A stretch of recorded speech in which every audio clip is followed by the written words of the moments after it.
ನಮಗೆಲ್ಲರಿಗೂ ಈ ಆಡುಭಾಷೆಯ ನೆನಪಿದ್ದೇ ಇರುತ್ತೆ. ಅದೇನಂದ್ರೆ, ಜೀವನದಲ್ಲಿ ಏನಾದ್ರೂ ಸಾಧಿಸಬೇಕು ಅಂದ್ರೆ ಭಗೀರನಂತೆ ತಪಸ್ಸು ಮಾಡಬೇಕು ಜೀವನದಲ್ಲಿ ಅಂತ. ಈ ಮಾತಿಗೆ ಅಷ್ಟೊಂದು ಶಕ್ತಿ ಇರುವಂಥದ್ದು. ಇಂದಿಗೂ ಭಗೀರಥ ಅನ್ನೋ ಹೆಸರು ಜನಮಾನಸದಲ್ಲಿ ಅಜರಾಮರವಾಗಿ ಬಿಟ್ಟಿದೆ. ಪುರಾಣ ಕಥೆಗಳಲ್ಲಿ ಭಗೀರಥನ ಕಥೆಗೆ ವಿಶೇಷವಾದ ಪ್ರಾಮುಖ್ಯತೆ ಇದೆ. ಭಗೀರಥನ ತಪಸ್ಸು ಸಾಮಾನ್ಯದಲ್ಲ. ತನ್ನ ಕುಟುಂಬಕ್ಕಾಗಿ ದೇವಲೋಕದ ಗಂಗೆಯನ್ನೇ ಭೂಮಿಗೆ ತಂದ ಧೀರ.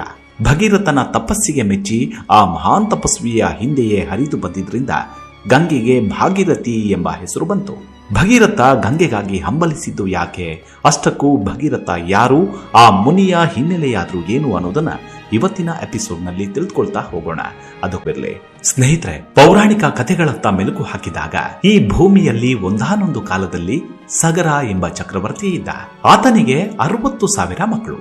ಆತನ ಸಾಮ್ರಾಜ್ಯ ಇಡೀ ಭೂಮಂಡಲದಲ್ಲೇ ಕೀರ್ತಿ ಗಳಿಸಿತ್ತು. ಪ್ರಜೆಗಳು ಅನ್ಯೋನ್ಯವಾಗಿ ಜೀವಿಸುತ್ತಿದ್ರು. ಪ್ರಾಣಿ ಪಕ್ಷಿಗಳು ಸ್ವಚ್ಛಂದವಾಗಿ ವಿಹರಿಸುತ್ತಿದ್ವು. ಹೀಗೆ ಒಮ್ಮೆ ಆ ಚಕ್ರವರ್ತಿಗೆ 100 ಅಶ್ವಮೇಧ ಯಾಗ ಮಾಡುವ ಆಸೆಯಾಯಿತು. ಅದಕ್ಕಾಗಿ ಎಲ್ಲಾ ಸಿದ್ಧತೆಗಳು ನಡೆದವು. ಯಾಕಂದ್ರೆ 100 ಅಶ್ವಮೇಧ ಯಾಗ ಮಾಡಿದವನಿಗೆ ಇಂದ್ರ ಪದವಿ ದಕ್ಕತ್ತೆ. ಈ ವಿಷಯ ತಿಳಿದಿದ್ದ ದೇವೇಂದ್ರ ಸಗರನ ಯಾಗದ ಕುದುರೆಯನ್ನೇ ಅಪಹರಿಸಿಬಿಟ್ಟ. ಸಗರನ ಮಕ್ಕಳು ಯಾಗದ ಕುದುರೆಯನ್ನೇ ಹುಡುಕಿಕೊಂಡು ಪಾತಾಳಕ್ಕೆ ಬಂದ್ರು. ಅಲ್ಲಿ ಕಪಿಲ ಮಹರ್ಷಿ ತಪಸ್ಸು ಮಾಡುತ್ತಿದ್ದ.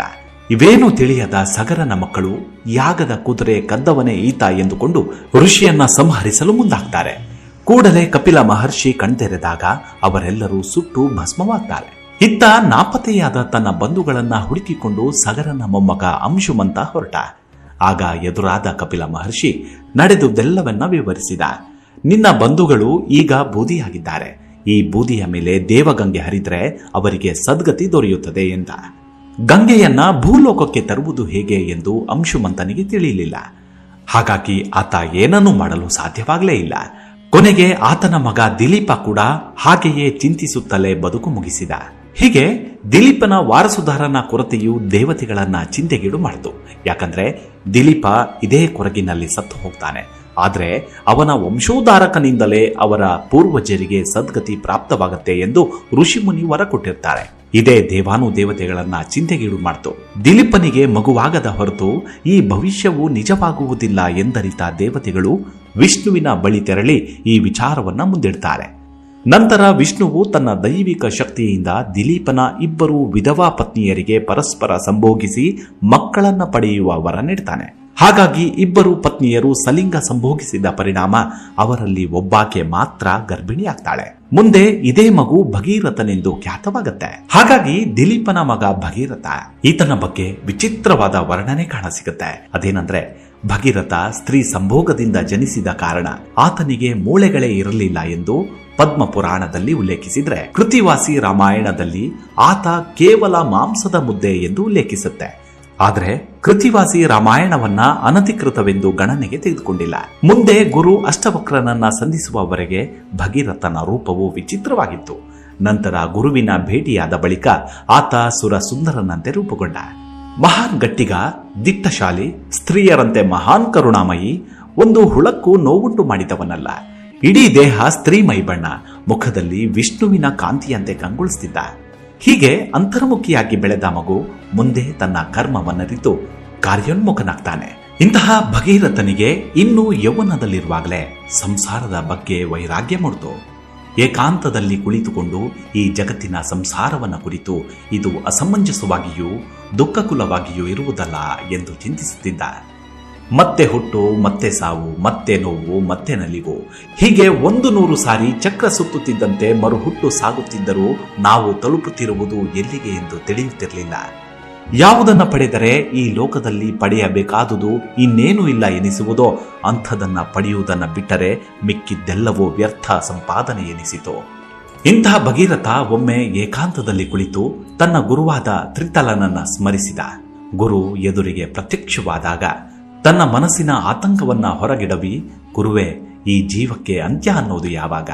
ಮರುಹುಟ್ಟು ಮರು ಸಾವಿನ ಚಕ್ರದ ಸುಳಿಯಿಂದ ತಪ್ಪಿಸಿಕೊಳ್ಳುವುದು ಹೇಗೆ ಎಂದು ಕೇಳಿದ. ಅದಕ್ಕೆ ತ್ರಿತಲರು, ಅದು ಬಹಳ ಸುಲಭ. ಯಾರು ಜ್ಞಾನದಾಹವನ್ನ ತೀರಿಸಿಕೊಳ್ತಾನೋ, ಯಾರು ಕರ್ಮ ಫಲದಲ್ಲಿ ಆಸಕ್ತಿ ಇಟ್ಟುಕೊಳ್ಳುವುದಿಲ್ಲವೋ ಯಾರು ಪತ್ನಿ, ಸಂತಾನ ಮುಂತಾದ ದೈನಂದಿನ ಸಂಬಂಧಗಳಲ್ಲಿ ಅತಿಯಾದ ಆಸಕ್ತಿ ಇಟ್ಟುಕೊಂಡಿರುವುದಿಲ್ಲವೋ, ಯಾವಾಗಲೂ ಎಲ್ಲ ವಿಚಾರಗಳಲ್ಲೂ ಸಮಚಿತ್ತವಾಗಿರುತ್ತಾನೋ ಅವನು ಮರುಹುಟ್ಟಿಗೆ ಬದ್ಧನಲ್ಲ. ಇದು ಸೂಕ್ಷ್ಮವಾಗಿ ಹೇಳ್ತಾರೆ ಗುರುಗಳು. ಯಾರು ಬೇರೆ ಯಾವುದರಲ್ಲೂ ಮನಸ್ಸಿಡದೆ ಕೇವಲ ಬ್ರಹ್ಮದಲ್ಲಿ ಮನಸ್ಸಿಡುವುದು, ನಿರ್ಜನ ಪ್ರದೇಶದಲ್ಲಿರುವುದು, ಜನಗಳ ಗುಂಪಿನಲ್ಲಿ ಇರುವುದನ್ನು ಇಷ್ಟಪಡದಿರುವುದು, ಆಧ್ಯಾತ್ಮ ಜ್ಞಾನದಲ್ಲಿ ನಿರತನಾಗಿರುವುದು, ರಾಗ ದ್ವೇಷಗಳಿಂದ ದೂರಾಗಿರುವುದು, ಇವುಗಳನ್ನು ನೀನು ಅಭ್ಯಾಸ ಮಾಡಿಕೊಂಡಿದ್ದೆ ಆದರೆ ನಿನ್ನ ಆತಂಕಕ್ಕೆ ಸರಿಯಾದ ಉತ್ತರ ದೊರೆಯುವುದು ಎನ್ನುತ್ತಾರೆ. ಗುರುಗಳು ಹೇಳಿದ ಮಾತನ್ನ ಜೀರ್ಣಿಸಿಕೊಂಡ ಭಗೀರಥ ಕೆಲ ಕಾಲ ಮೌನವಾಗಿದ್ದು, ನಂತರ ಗುರುಗಳೇ, ಭೂಮಿಯಲ್ಲಿ ಕಂಡ ಕಡೆ ಹುಲ್ಲು ಬೆಳೆದಿರುವಂತೆ ಈ ಶರೀರದಲ್ಲಿ ಬೇಕಾಗಿಯೋ ಬೇಡವಾಗಿಯೋ ಅಹಂಕಾರ ಎಂಬ ಹುಲ್ಲು ಬೆಳೆದು ನಿಂತಿರುತ್ತೆ. ಈ ಅಹಂಭಾವವನ್ನು ಬಿಡುವುದು ಹೇಗೆ ಎಂದು ಕೇಳಿದ. ಮತ್ತೆ ತ್ರಿತಲರು, ನೋಡು ಭಗೀರಥ, ಸಾಮಾನ್ಯ ಮನುಷ್ಯರು ತಮ್ಮ ಪೌರುಷದಿಂದ, ಪ್ರಯತ್ನಗಳಿಂದ ತಮಗೆ ಬೇಕಾದ ಭೋಗಗಳನ್ನು ಪಡೆಯುತ್ತಲೇ ಇರ್ತಾರೆ.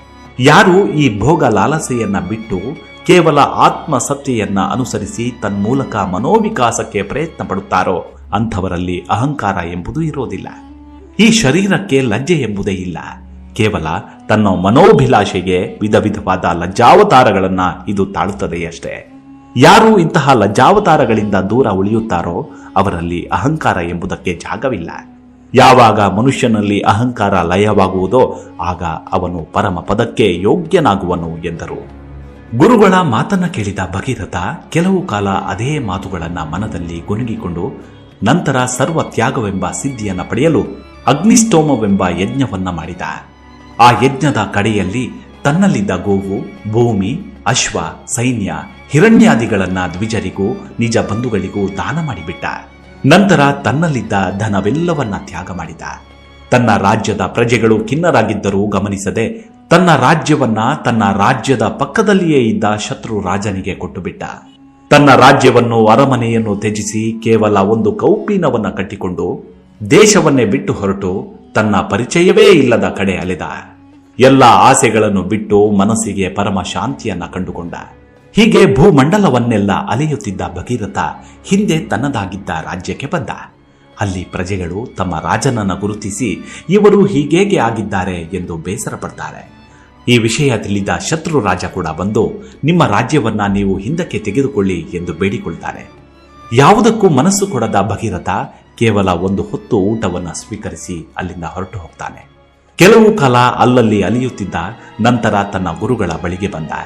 ತ್ರಿತಲರು ಭಗೀರಥನನ್ನ ಅವರ ಮನೋಸಂಕಲ್ಪವನ್ನ ಕಂಡು ಮೆಚ್ಚಿಕೊಳ್ತಾರೆ. ಅವರನ್ನು ಜೊತೆಯಲ್ಲೇ ಇಟ್ಟುಕೊಂಡು ಲೋಕ ಸಂಚಾರ ಮಾಡ್ತಾರೆ. ಹೀಗೆ ಗುರು ಶಿಷ್ಯ ಇಬ್ಬರು ಜೊತೆಯಾಗಿ ಸಂಚಾರ ಮಾಡುತ್ತಾ ಈ ದೇಹ ಬಿದ್ದು ಹೋದರೆ ನಮಗಾಗುವ ನಷ್ಟವೇನು ಎಂದು ಚಿಂತಿಸಿ ಯಾವುದಕ್ಕೂ ಆಸೆ ಪಡದೆ, ಯಾವುದನ್ನು ಬೇಕು ಎಂದು ಅಪೇಕ್ಷಿಸದೆ ದಿನ ಕಳೆಯುತ್ತಾ ಇದ್ರು. ಆ ಸಮಯದಲ್ಲಿ ಇವರಿಬ್ಬರ ಮನೋಸ್ಥೈರ್ಯವನ್ನ ಪರೀಕ್ಷೆಗೆ ಒಳಪಡಿಸಿದ ಸಿದ್ಧ ಪುರುಷರ ಮನವೊಲಿಸಿದ್ರು. ಹೀಗೆ ಗುರು ಶಿಷ್ಯರಿಬ್ಬರು ಸುಖ ಭೋಗಗಳನ್ನ ತ್ಯಜಿಸಿ ಪಾರಮಾರ್ಥಿಕ ಸುಖದತ್ತ ಹೆಜ್ಜೆ ಹಾಕಿದ್ರು. ಹೀಗೆ ಒಂದಾನೊಂದು ದೇಶದಲ್ಲಿ ಇದ್ದಕ್ಕಿದ್ದಂತೆ ಒಬ್ಬ ರಾಜ ಅಸ್ತಂಗತನಾದ. ಕಕ್ಕಾಬಿಕ್ಕಿಯಾದ ರಾಜ ಪರಿವಾರದವರು ಮತ್ತು ಸಾಮಂತರು, ಮಂತ್ರಿಗಳು ಎಲ್ಲರೂ ಸಮರ್ಥನಾದ ರಾಜನ ಹುಡುಕಾಟದಲ್ಲಿ ತೊಡಗುತ್ತಾರೆ. ಅದೇ ಸಮಯಕ್ಕೆ ಭಿಕ್ಷಾಚಾರನಾಗಿ ಅಲಿಯುತ್ತಿದ್ದ ಭಗೀರಥನನ್ನ ಕಂಡು ಇವನೇ ನಮ್ಮ ರಾಜನಾಗಲು ಯೋಗ್ಯನಾದವನು ಎಂದು ಅವನನ್ನ ಕರೆದುಕೊಂಡು ಹೋಗಿ ತಮ್ಮ ರಾಜ್ಯದಲ್ಲಿ ನಿಲ್ಲಿಸಿ, ಎಲೈ ಮಹಾನುಭಾವನೆ, ನಮ್ಮ ರಾಜನನ್ನ ಅಚಾನಕ್ಕಾಗಿ ಮೃತ್ಯುವು ನುಂಗಿಬಿಟ್ಟಿತು. ಈಗ ನೀನೇ ನಮ್ಮ ರಾಜನಾಗಿ ನಮ್ಮ ರಾಜ್ಯವನ್ನ ಕಾಪಾಡಬೇಕು. ನಿನ್ನನ್ನ ಹುಡುಕಿಕೊಂಡು ಬಂದಿರುವ ಈ ಐಶ್ವರ್ಯ ಲಕ್ಷ್ಮಿಯನ್ನ ಬೇಡ ಎನ್ನಬೇಡ ಎಂದು ಬೇಡಿಕೊಳ್ತಾರೆ. ಕೆಲ ಕಾಲ ಚಿಂತಿಸಿದ ಭಗೀರಥ ಅವರ ಮಾತಿಗೆ ಒಪ್ಪಿ ರಾಜನಾಗ್ತಾನೆ. ಅಚಾನಕ್ಕಾಗಿ ಬಂದ ರಾಜ ಪದವಿಯಿಂದ ಭಗೀರಥ ಬದಲಾಗದೆ ಯಾವ ಸಮಯದಲ್ಲಿ ಯಾವ ಕೆಲಸವನ್ನ ಹೇಗೆ ಮಾಡಬೇಕು ಹಾಗೆ ಮಾಡಿಕೊಂಡು ತೃಪ್ತನಾದ. ಕೆಲ ಕಾಲದ ನಂತರ ಸಾಗರವನ್ನ ಅಳೆಯಲು ಹೋಗಿ ಕಪಿಲ ಮುನಿಗಳ ಕೋಪಾಗ್ನಿಗೆ ತುತ್ತಾಗಿದ್ದ ತನ್ನ ಪೂರ್ವಜರ ಭೀಕರ ಅಂತ್ಯವನ್ನು ತಿಳಿದು ಸಗರ ಪುತ್ರರನ್ನ ಗಂಗೋದಕವು ಉದ್ಧಾರ ಮಾಡುವುದು ಹೇಗೆ ಎಂದು ಚಿಂತಿಸಿದ. ಆಗ ದೇವನದಿಯಾಗಿದ್ದ ಗಂಗೆ ಭೂಮಿಯಲ್ಲಿ ಪ್ರವಹಿಸುತ್ತಿರಲಿಲ್ಲ. ಆದ್ದರಿಂದ ದೇವನದಿಯಾದ ಗಂಗೆಯನ್ನ ಭೂಮಿಗೆ ಕರೆತರಬೇಕೆಂದು ಸಂಕಲ್ಪಿಸಿದ. ತನ್ನ ಪೂರ್ವಜರಿಗೆ ಸದ್ಗತಿ ಪ್ರಾಪ್ತಿಯಾಗಲಿಲ್ಲವೆಂಬ ವಿಷಾದದಿಂದ ತನ್ನ ಮಂತ್ರಿಗೆ ತನ್ನ ರಾಜ್ಯ ಕರ್ತವ್ಯಗಳನ್ನು ವಹಿಸಿ ಹಿಮಾಲಯದ ಕಡೆಗೆ ತಪಸ್ಸಿಗೆ ಹೋದ. ಅವರ ಗುರು ತ್ರಿತಾಳರ ಸಲಹೆಯ ಮೇರೆಗೆ ಗಂಗೆಯನ್ನ ಮೆಚ್ಚಿಸಲು ಮಹಾಮುನಿ ಕಪಿಲರ ಶಾಪದಿಂದ ತನ್ನ 60,000 ಚಿಕ್ಕಪ್ಪಂದಿರನ್ನ ಬಿಡುಗಡೆ ಮಾಡಲು ಸಾವಿರಾರು ವರ್ಷಗಳ ಕಾಲ ಅಂದ್ರೆ ದೇವರ ಕಾಲಮಾನದ ಪ್ರಕಾರ ತಪಸ್ಸು ಮಾಡ್ತಾನೆ.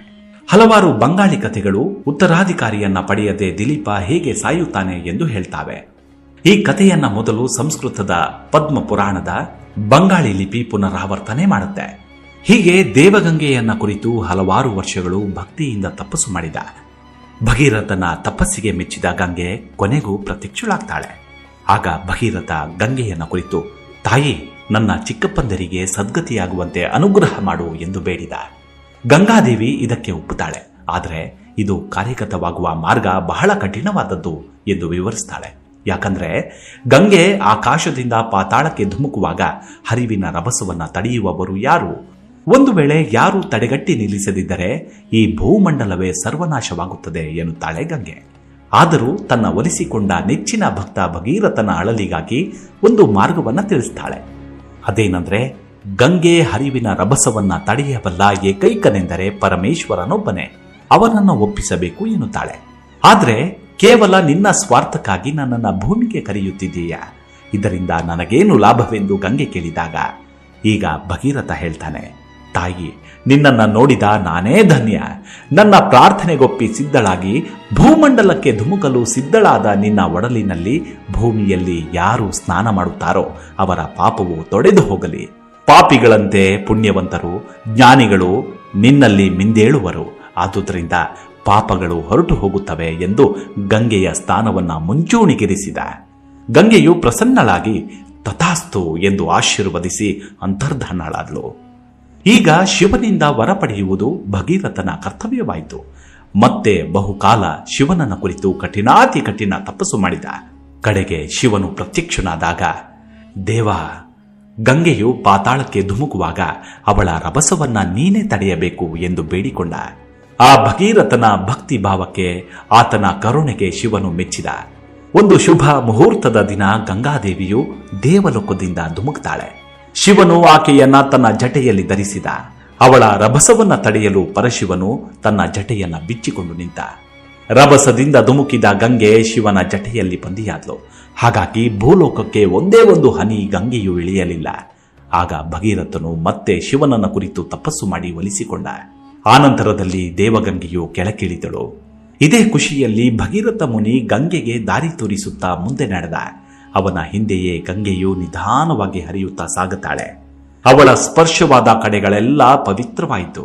ಹೀಗೆ ಹರಿಯುತ್ತಾ ಸಗರನ ಮಕ್ಕಳ ಬೂದಿಯ ಮೇಲೆ ಹರಿತಾಳೆ ಗಂಗೆ. ಕಪಿಲ ಮುನಿಗಳ ಆಶೀರ್ವಾದದಂತೆ ಅವರಿಗೆ ಸದ್ಗತಿಯಾಯಿತು. ಭಗೀರಥನ ಪ್ರಯತ್ನವು ಸಾರ್ಥಕವಾಯಿತು. ಭಗೀರಥರ ಸಾಮರ್ಥ್ಯ ಎಷ್ಟು ಅನ್ನೋದಕ್ಕೆ ವಸಿಷ್ಠ ಮುನಿಗಳು ಈ ಕಥೆಯನ್ನ, ಭಗೀರಥರ ಹಿರಿಮೆಯನ್ನ ಶ್ರೀರಾಮನಿಗೆ ವಿವರಿಸಿ ವರ್ಣಿಸಿ ರಂಜಿಸುವಂತೆ ಮಾಡ್ತಾರೆ. ಯಾಕಂದ್ರೆ ಅವರ ಗುಣಗಳು ಅವರಲ್ಲಿ ಬೆಳೆಯಲಿ ಎಂದು. ಇಂದಿಗೂ ನಮ್ಮೊಡನೆ ಭಗೀರಥ ಅನ್ನೋ ಹೆಸರು ಹಾಗೂ ಕಥೆ ಜೀವಂತವಾಗಿ ಉಸಿರಾಡುತ್ತಿರುವುದಕ್ಕೆ ಕಾರಣ ಕೇವಲ ಕಥೆಗಳಲ್ಲ, ಆ ಮಹಾನ್ ಮುನಿಯ ಶಕ್ತಿ ಹಾಗೂ ಆತನ ಪರಿಶ್ರಮವೇ ಕಾರಣ ಅಂದರೆ ತಪ್ಪಾಗಲಿಕ್ಕಿಲ್ಲ. ಇವಿಷ್ಟು ಭಗೀರಥ ಮುನಿಯ ಕುರಿತಾದ ಸಣ್ಣದಾದ ಮಾಹಿತಿ. ಮುಂದಿನ ಎಪಿಸೋಡ್ನಲ್ಲಿ ಮತ್ತೆ ಸಿಗೋಣ.